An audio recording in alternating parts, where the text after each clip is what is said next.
गतकाली जोरंदा महिमा गादी परिदर्शन करिसेंती माननीय मुख्यमंत्री नवीन पट्टनायक। ढेंकानाल जिला गौंदिया ब्लॉक विश्व प्रसिद्ध जोरंदा महिमा गादी को रूपांतरित करने माननीय मुख्यमंत्री ढेंकानाल गस्त करी जोरंदा महिमा गादी को परिदर्शन करने सह 3टी प्रकल्पर शिलान्यास करथिले।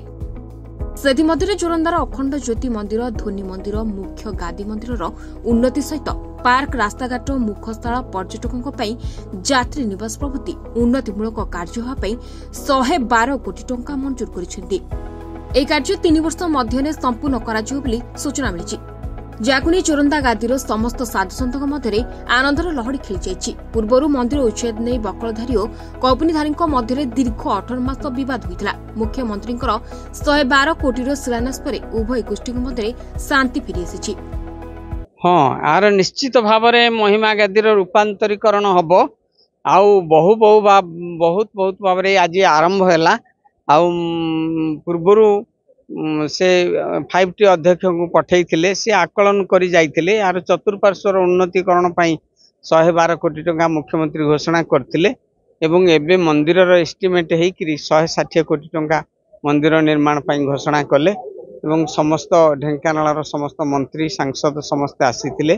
समस्ते महिमा धर्मर प्रशंसा एवं ओडिशार उत्कल भूमिर निजस्व धर्म महिमा धर्म आर केमती उन्नति हम, अनुष्ठान केमती उन्नति हम, से समस्ते भूरी भूरी प्रशंसा कर सारा विश्व को महिमा धर्म उत्कलर निजस्व धर्म उत्कल भूमि आविष्कृत होकर भारत वर्षर विभिन्न प्रदेश को व्यापी एवं यार महिमा चतुर्दिग को व्यापुची एवं साहित्य स्तर रे यार लक्ष्य जो जीवन मुक्ति मार्ग से लक्ष्य समस्त साधित हम। एटा साधु सन्तों बहुत खुशीर खबर ये अंचलवासी धर्म आ धाम बहुत सौभाग्यर दिन। दीर्घ दिन है राज्यर विभिन्न सरकार आसी महिमा धर्म प्रति धाम प्रति के दृष्टि देना तार उन्नतिकरण किए चिंता करना। आमर साधु सन्त मैंने बारंबार